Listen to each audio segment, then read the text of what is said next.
Bonjour et bienvenue sur cette nouvelle vidéo où aujourd'hui on va s'intéresser à qu'est-ce qui se passe exactement le jour de ton accouchement, quelles sont les étapes clés que tu dois connaître en amont pour pouvoir justement te préparer au mieux, pour faire en sorte que le jour de ton accouchement ne soit plus de l'inconnu mais du connu, que tu puisses te repérer, t'appuyer en tout cas sur des étapes clés par lesquelles tu vas globalement passer. Alors plus ou moins fort, plus ou moins intensément, plus ou moins rapidement en fonction de comment va évoluer ton accouchement. Mais en tout cas, ce sont des étapes qui vont te permettre de te rendre compte et de te dire ok, j'en suis à là et j'ai pas besoin d'avoir quelqu'un d'extérieur qui vient me dire où j'en suis, qu'est-ce que je fais, qu'est-ce que je devrais faire.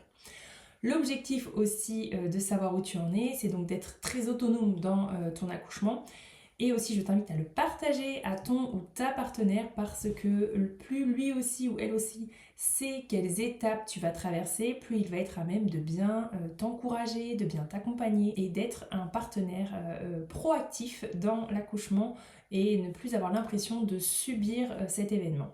Parce que l'accouchement est un acte naturel, c'est un acte qui sort de ce qu'on a l'habitude de vivre effectivement de notre société où tout est organisé, cadré, réglementé tout est très contrôlé dans la manière de se tenir, de parler, de faire en sorte qu'on vive dans une société tous ensemble. Voilà, on a dû régir avec des règles sociétales.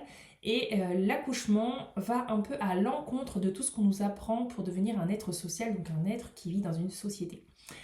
Donc c'est parti pour cette vidéo. Ce que tu dois savoir, c'est qu'un accouchement généralement va se dérouler de cette manière. Bien sûr, il y a des exceptions, bien sûr que ça peut être différent pour toi le jour J, mais en tout cas, plus tu sais les étapes principales par lesquelles tu pourrais passer, plus ça va te permettre de lâcher prise, de laisser ton corps et ton bébé faire en toute confiance et de pouvoir avoir un accouchement beaucoup plus fluide et des contractions où tu vas avoir l'impression de naviguer avec elle et non contre elle. Donc le premier point, c'est le début. Déjà, la question qu'on me pose souvent, c'est mais comment ça se passe Laura, le début? Comment je sais que je vais être en travail? Comment je sais que mon accouchement se met en route? Donc la plupart du temps, les femmes ont un ressenti, un pressentiment. Bien sûr, c'est quand tu es à l'écoute de ton corps tout le long de ta grossesse. Ce n'est pas magique, c'est pas si tu as passé 9 mois à ne pas t'occuper de ta grossesse, à aller qu'au boulot, à penser qu'au travail, aux problématiques de ta maison, etc., eh bien potentiellement, effectivement, ce petit déclic, tu pourrais ne pas le ressentir parce que tu n'es pas et tu n'as pas été, tu n'es pas mise dans les conditions d'écoute de ton corps. Donc je t'invite vraiment à écouter ton corps dès maintenant pour que tu puisses avoir justement ce petit truc qui te dit je sens mon ventre se contracter, c'est pas comme tous les jours, j'ai l'impression que c'est pour aujourd'hui. Ça, c'est les signes globalement qui arrivent pour la plupart des femmes. Donc, qu'est-ce qui se passe à ce moment-là? Eh bien, tu es au début du voyage, tu es au départ de ton voyage. Pour ce voyage, tu as besoin, surtout au début, de ne pas te centrer dessus. Bien au contraire, tu as plutôt intérêt à continuer à faire ta vie. Si c'est la nuit, eh bien peut-être que tu arrives encore à dormir et c'est très bien. Si tu n'arrives plus à dormir, de te lever, d'aller te préparer un petit encas pour manger ou d'aller écouter de la musique, de faire des choses qui te semblent adaptées à la situation sans pour autant te centrer complètement sur qu'est-ce que tu ressens, est-ce que c'est normal, est-ce que c'est ok et te poser plein de questions qui vont faire en sorte que ton cerveau pensant va se mettre en route alors qu'on n'en veut pas le jour de ton accouchement. Donc pour le départ, tu as juste besoin de t'occuper. Si c'est la journée, eh bien tu continues ta journée. En fait, ça va être des contractions qui ne vont pas t'empêcher de faire des choses. Tu vas les sentir, tu vas sentir qu'il y a quelque chose qui se passe, mais ça va pas t'empêcher de marcher, ça va pas t'empêcher de parler, ça va pas t'empêcher de vivre, de manger, etc., de rigoler, etc. Donc, à ce moment-là, vis ta vie comme s'il ne se passait rien. Juste sois contente de te dire, je vais certainement rencontrer mon bébé bientôt. C'est la seule chose à faire, c'est d'être heureuse que bientôt tu vas rencontrer ton bébé. Ensuite arrive la phase de la traversée. La traversée, c'est lorsque les contractions, elles deviennent un peu plus intenses, qu'elles commencent à devenir un peu plus régulières, mais pas forcément très très régulières, mais tu sens que ça se met bien en place Et là, tu sens surtout que lorsqu'une contraction vient, elle te demande de l'attention, elle te demande de te centrer, de te concentrer pour la laisser venir et passer et la gérer au mieux sans avoir mal justement. Donc là, je t'invite vraiment à commencer à rentrer dans ta bulle, à mettre de la musique, à mettre une bougie parfumée, voilà, à mettre tout ce que tu as préparé en amont pour que tu puisses te mettre dans ta bulle en toute sérénité et en toute tranquillité. L'idéal, c'est que ton partenaire sache exactement ce que tu as besoin dans ta bulle pour qu'il puisse le faire à ta place. Ensuite, ce que je te recommande, c'est d'accompagner chaque vague en conscience, de dire que voilà, une vague arrive, je l'accompagne, je respire et je la laisse passer. Le but, c'est de vraiment pas aller contre la contraction parce qu'elle est là pour faire naître ton bébé et non pour t'embêter ou te faire mal. C'est tout l'inverse. Donc, tu les accompagnes les unes après les autres, tu te concentres quand elle vient, puis tu penses à la pause qui est après. Et là, pendant cette pause, tu peux reprendre si tu es en train de manger, que tu as envie de manger, de manger. Si tu as envie de bouger, bouge. Le but, c'est de rester le plus mobile possible. Bouger ton bassin, faire des ronds, faire des 8 à l'infini, etc., etc. Mais plus tu vas bouger, plus ça va faciliter la descente de ton bébé. Vient le temps du voyage. Le voyage, c'est là où ça s'intensifie beaucoup plus. Les contractions sont beaucoup plus rapprochées, très régulières et ça te demande beaucoup de concentration pour aller gérer chaque vague les unes après les autres. Là, tu es un peu à l'entre-deux-mondes, c'est-à-dire que tu es là mais tu n'es plus vraiment là. Tu sais que tu es entouré mais en même temps, tu ne sais plus trop ce qu'on te dit, tu as du mal à répondre et c'est ok. Essaye de ne pas répondre justement et de vraiment rester dans ta bulle. L'entre-deux-mondes est très important, il te permet de lâcher prise, de laisser ton cerveau pensant, d'aller vers ton côté primitif, ton côté le plus nature que tu as en toi.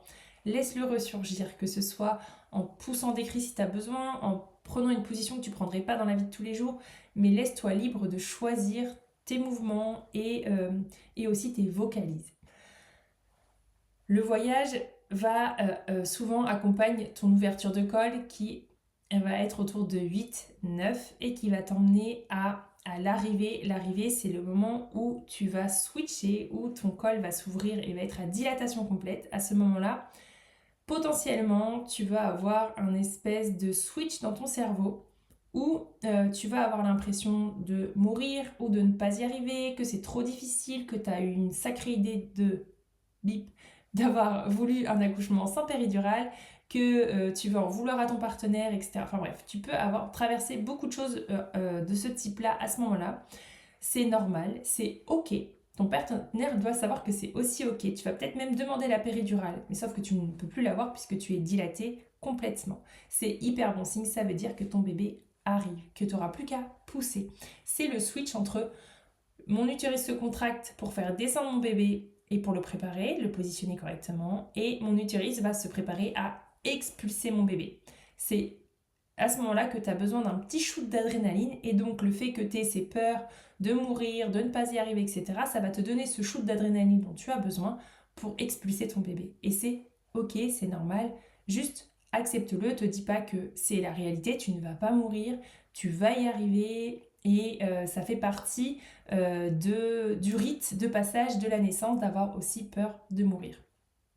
De tous les cas, tu es en sécurité, souvent tu es à la maternité, donc tu es dans un milieu sécuritaire, même si tu es chez toi avec une sage-femme, tu es dans un milieu sécuritaire, tu as juste à te laisser en confiance faire ton bébé, parce que ton bébé accouche avec toi, il travaille avec toi, et il fait aussi tout ce qu'il faut pour que tu puisses le laisser naître. Donc, n'aie pas peur de ça, et vraiment laissez-vous faire en toute confiance. Une fois que ton bébé est né, donc tu vas avoir envie d'expulser, de pousser ton bébé, cette envie de pousser qui est presque gênante, qui est presque obligatoire en fait, tu peux pas te retenir, eh bien écoute ton corps, quand tu as envie de pousser, pousse, même si tu as une sensation d'avoir envie de faire caca, c'est ok, ça veut juste dire que ton réflexe d'éjection est en cours et que tu vas faire naître ton bébé dans les minutes qui arrivent. Donc c'est super. Surtout, le plus important, c'est qu'une fois que ton bébé est né, il y a le retour au calme qui est très important, on l'oublie souvent, mais ce retour au calme, c'est la période où tu vas avoir ton bébé sur ton torse ou au sein, et que tu vas attendre que ton placenta sorte. C'est très important à ce moment-là de rester et de conserver ta bulle, de ne pas beaucoup parler, de profiter de cet instant de bulle d'amour où tu vas découvrir ton bébé, où tu vas retomber amoureuse de ton ou ta partenaire, de ne pas parler avec l'équipe médicale, d'essayer de faire en sorte qu'elle ne te pose pas de questions à ce moment-là, que tu restes vraiment dans cette bulle d'amour. Parce que c'est tout cette ocytocine que tu auras autour de toi qui va te permettre de sortir en toute sécurité ton placenta. Donc vraiment, c'est très important que tu restes dans cette bulle le temps que tu expulses et que tu fasses naître ton placenta. Une fois que ton placenta il est né, qu'il est intact, tu peux de nouveau parler, vivre normalement, mais je t'invite quand même à rester dans ta bulle parce que c'est quand même un moment magique, un moment exceptionnel, et donc souvent tu as besoin d'un moment pour atterrir de nouveau sur notre Terre et sur la planète dans laquelle nous sommes. Donc laisse-toi ce temps d'atterrir, laisse-toi ce temps d'accueillir ton bébé aussi et de faire en sorte que ton corps aussi se remette de tout ce qu'il vient de traverser. Donc toutes ces étapes que je viens de te partager, elles sont essentielles pour un accouchement physiologique. Tu as besoin de les connaître presque par cœur, en tout cas de bien comprendre le mécanisme par lequel tu vas passer.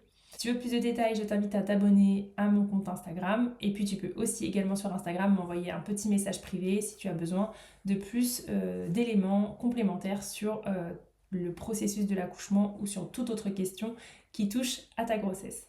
J'espère que cette vidéo t'a plu, qu'elle t'a donné des informations essentielles pour un accouchement physiologique en confiance et en conscience.